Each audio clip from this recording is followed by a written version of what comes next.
Era uma casa simples, dessas que parecem guardar segredos nas rachaduras das paredes. Após a morte repentina de sua mãe, Juliana voltou à casa onde havia crescido, agora herdada por ela. A última visita tinha sido há mais de uma década, quando fugira para longe, deixando para trás a pequena cidade de Ibituruna e os conflitos com a mãe autoritária. Com o coração dividido entre a culpa e a obrigação, Juliana passou pela velha porta de madeira e foi recebida por um silêncio espesso, quase palpável. O cheiro de cânfora e madeira velha pairava no ar, junto de uma estranha sensação de ser observada. Mas o que mais chamou sua atenção foi o quadro no fim do corredor, um retrato da própria mãe, que, estranhamente, Juliana não se lembrava de ter visto antes. O quadro era grande, cercado por uma moldura de madeira escura e pesada, como as que se via em casas coloniais. O olhar da mulher no retrato, sua mãe, parecia mais vívido do que Juliana gostaria. Tinha a mesma expressão severa que tanto a oprimira na infância, mas havia algo diferente. Os olhos não eram apenas duros, eram fundos, quase reais, e pareciam seguir Juliana conforme ela caminhava. Nos dias que se seguiram, a presença do quadro passou de incômoda a insuportável. Sempre que passava por ele, sentia arrepios subindo pela espinha. O som do relógio antigo batendo na sala soava mais alto durante a noite. Às vezes, Juliana tinha certeza de que ouvia passos vindos do corredor, mas ao verificar, nada. Apenas o retrato, imóvel, observando. Em uma madrugada, acordou com a nítida impressão de que havia alguém sentado na beirada da cama. Ao acender, a luz não havia nada, mas a sensação de frio permanecia. Desceu as escadas, decidida a cobrir o maldito retrato com um lençol. Quando chegou diante dele, no entanto, percebeu algo que fez o coração gelar. O quadro havia mudado. A mãe, antes retratada com um vestido azul, agora usava um vestido preto. E seus olhos agora olhavam diretamente para Juliana, com uma expressão de reprovação. Ela recuou, tropeçando nos próprios pés. Sentia que estava enlouquecendo. Ligou para a única amiga da cidade, Paula, pedindo que viesse vê-la. Mas, ao contar o que estava vendo, Paula apenas sugeriu descanso. Você passou por um luto recente, talvez seja psicológico, disse ela. Juliana quis acreditar, mas naquela noite o impossível aconteceu. Acordou com o som da vitrola tocando uma música antiga, uma canção que sua mãe costumava ouvir quando limpava a casa, Carinhoso, de Pixinguinha. Mas a vitrola estava desligada há anos. Quando desceu para investigar, a música cessou, e no retrato, sua mãe agora estava sorrindo, um sorriso frio, cínico, que Juliana jamais vira em vida. E havia algo mais, um objeto sobre o colo dela. Juliana se aproximou. Era uma boneca que ela mesma perdera na infância e que jamais fora encontrada. O medo virou pânico. Juliana tentou remover o quadro da parede. Forçou, puxou, quebrou a unha tentando. Mas o quadro não se mexia. Era como se fizesse parte da parede, como se estivesse enraizado ali. Na manhã seguinte, decidiu sair da casa, arrumar um hotel, vender o imóvel, qualquer coisa. Mas ao abrir a porta, viu Paula com olhos arregalados e expressão assustada. Ju, eu tentei te ligar. Sonhei com a sua mãe. Ela estava diferente. Disse que você não podia sair, que era tarde demais. Juliana levou Paula até o quadro, que agora mostrava algo impossível. Não havia mais só sua mãe ali. Ao lado dela estava Juliana, no quadro, de mãos dadas, com a mãe, ambas com sorrisos macabros.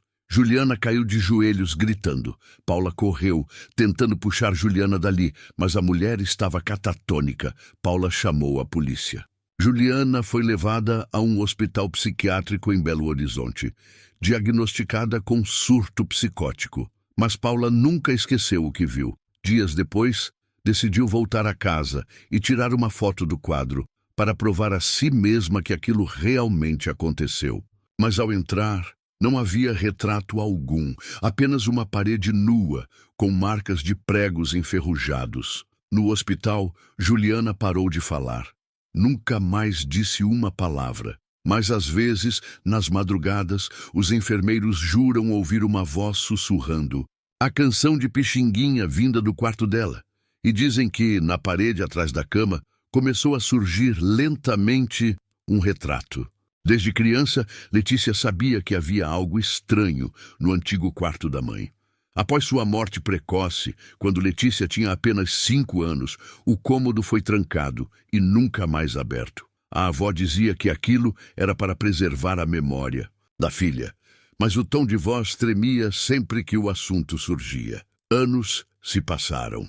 Letícia cresceu, formou-se em enfermagem e voltou para a casa da infância para cuidar da avó adoecida. O quarto seguia intocado, a porta mantida trancada com uma chave que ninguém parecia ter. Mas à medida que os dias avançavam, começaram a acontecer coisas que pareciam querer abrir aquele cômodo à força. À noite, Letícia ouvia choros, vindos de dentro. Perfume de lavanda escapava por baixo da fresta da porta, e certa vez, ao passar pelo corredor, viu a maçaneta girar sozinha. A avó, já em estado frágil, implorava para que a neta não tocasse no quarto. Dizia que certas memórias precisavam ficar trancadas por segurança de todos. Letícia, cética, achava que tudo era luto mal resolvido, mas em uma madrugada de sábado, acordou com um barulho forte. A porta do quarto da mãe estava entreaberta pela primeira vez em mais de 20 anos, como se a casa tivesse decidido que era a hora. Ela respirou fundo e entrou. O quarto parecia congelado no tempo. Bonecas antigas, uma penteadeira com espelho oval, e na parede fotografias em preto e branco, todas com os rostos riscados com uma faca, exceto o da mãe. Em cima da cama, uma boneca de porcelana a encarava. Ao tocá-la, Letícia sentiu uma dor aguda nas têmporas. Uma lembrança antiga emergiu com violência. Um grito, mãos segurando-a com força, a imagem da mãe em desespero, chorando e dizendo, "Ela quer você também." Atordoada, Letícia saiu correndo do quarto. A avó, mesmo debilitada, estava em pé no corredor, pálida. "Você a despertou?" ela disse. Foi então que contou a verdade. A mãe de Letícia não morrera de causas naturais. Havia sido encontrada no próprio quarto, cercada por símbolos estranhos, desenhados com sangue, e a boneca, aquela mesma, estava sentada em seu peito, como se observasse. Segundo o laudo, ela morreu sufocada, mas não havia nada em sua garganta. A família, com medo do escândalo, acobertou tudo. Trancaram o quarto e juraram nunca mais falar sobre aquilo. Mas Letícia, agora parte da história, precisava entender o que a boneca representava. Nos dias seguintes, a atmosfera da casa mudou. A avó piorava a olhos vistos, e Letícia ouvia risadas infantis vindas do quarto. A boneca, que antes estava sobre a cama, aparecia em outros lugares, no banheiro, na sala, no carro. Tentou se livrar dela, jogando-a em um rio, mas no dia seguinte, a boneca estava de volta à penteadeira, com as mãos molhadas. Foi então que encontrou um diário, escondido atrás da parede falsa do quarto. Era da mãe. As últimas páginas revelavam um segredo sombrio. Quando jovem, a mãe fora parte de um grupo ocultista que acreditava que almas poderiam ser seladas em objetos para viver eternamente. Ela tentou sair do grupo ao descobrir que estava grávida, mas já era tarde. A boneca tinha sido escolhida como receptáculo, e a alma ali dentro queria uma nova hospedeira. Na noite do Dia das Mães, a avó faleceu dormindo. Letícia, sozinha na casa, viu a boneca caminhar pela primeira vez. Passos lentos, mas determinados. Sem pestanejar, Letícia trancou o quarto e ateou fogo. As chamas consumiram a madeira, as lembranças e, com sorte, o mal que ali habitava. Mas uma semana depois, em sua nova casa, Letícia recebeu um presente deixado na porta, sem remetente, uma caixa de veludo. Dentro, uma única frase: Mamãe está com saudade. E a boneca intacta, com um sorriso mais largo do que antes. Aos 8 anos, Caio perdeu a mãe em um incêndio misterioso que consumiu quase todo o casarão onde moravam.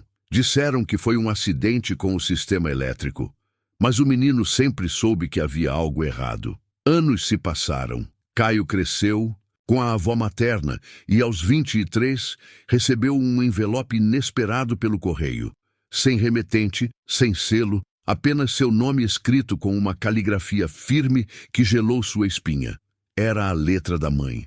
Dentro do envelope, um pequeno bilhete escrito à mão, com cheiro de fumaça e uma mensagem simples, mas perturbadora. Caio, não entre na casa. Não volte. Eles ainda estão lá. Com amor, mamãe. O que mais o incomodou foi a data do bilhete. 13 de maio de 2025. O mesmo dia em que ele recebera a carta, mas muitos anos depois da morte dela. Sentindo que aquilo poderia ser uma brincadeira de mau gosto, Caio foi até a delegacia da cidade.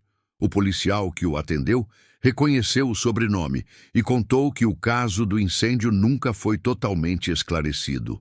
Uma testemunha jurava ter visto 3 figuras encapuzadas saindo da casa naquela noite. Mas os corpos encontrados eram apenas da mãe e de uma vizinha que tentara ajudar. A avó sempre evitou tocar no assunto, mas naquele dia, ao ver o bilhete, empalideceu. Trancou-se no quarto e não quis mais falar. Caio decidiu que precisava entender o que aconteceu. Ignorando o aviso, resolveu visitar as ruínas da antiga casa. A casa não havia sido demolida. Ficava no alto de uma colina, agora coberta de mato e abandono. Estranhamente, a estrutura principal ainda resistia, como se recusasse a cair. Ao entrar, pela porta que mal se mantinha de pé, Caio sentiu um frio intenso, apesar do calor do meio-dia. O ar era denso, pesado, como se algo o observasse. O chão de madeira rangia a cada passo. Mas não era só isso. Havia também o som de uma música muito baixa, quase imperceptível, como se viesse de dentro das paredes. Subiu as escadas em direção ao que restava do antigo quarto da mãe. Ao empurrar a porta, viu o impossível. Sobre a cômoda enegrecida pelo fogo estava uma folha de papel intacta, com uma nova mensagem da mãe. Você desobedeceu, meu filho. Eles sabem que você voltou. O bilhete se apagou diante dos seus olhos, como tinta evaporando. Caio recuou, sentindo as mãos tremerem. Quando se virou para sair do quarto, ouviu passos atrás de si. 3 figuras encapuzadas estavam paradas no corredor. Não falavam, apenas observavam. Seus rostos estavam cobertos por véus pretos como luto eterno. Ele correu, descendo as escadas tropeçando, mas quando alcançou a porta, ela estava trancada, mesmo escancarada momentos antes. A música agora era alta, uma canção de ninar que sua mãe cantava para ele quando criança, mas distorcida, como se um disco antigo estivesse arranhado, repetindo as últimas sílabas. Caio se escondeu atrás de um armário caído na sala. Suava frio, o coração martelando no peito. Então, uma voz sussurrou em seu ouvido: eles querem você, como queriam a mim. Ao olhar para o lado, viu o vulto translúcido da mãe, deitada ao seu lado, os olhos cheios de tristeza. Você não devia ter vindo. Cada bilhete meu custou um pedaço de mim. Ela desapareceu em seguida, mas o aviso era claro. Caio tentou correr, mas as figuras o encontraram, cercaram-no. Ele fechou os olhos, esperando o pior. Mas acordou no meio do mato, a metros da casa, sozinho. O lugar estava silencioso, não havia sinal de ninguém. Quando voltou para casa, a avó chorava. Disse que, naquela noite, teve um sonho em que a filha dizia: consegui salvá-lo mais uma vez, mas ele não terá uma terceira. Desde então, toda noite de 13 de maio, Caio recebe um novo bilhete pelo correio, sempre da mãe, sempre com um novo aviso. Às vezes, dizendo para não atender o telefone, outras para não sair de casa. Ele segue cada instrução religiosamente, porque sabe que se ignorar outra vez, pode não haver um novo aviso, e eles estarão esperando. Se você gostou dessa história e quer mais relatos sombrios, não esqueça de deixar o like e se inscrever no canal O Lugubre. Ative as notificações para não perder nenhum mistério assustador. Comente aqui embaixo o que achou dessa história e quais temas você quer ver nos próximos vídeos. Confira os links na descrição para conteúdos exclusivos, recomendações e muito mais. Nos vemos no próximo relato, se você tiver coragem.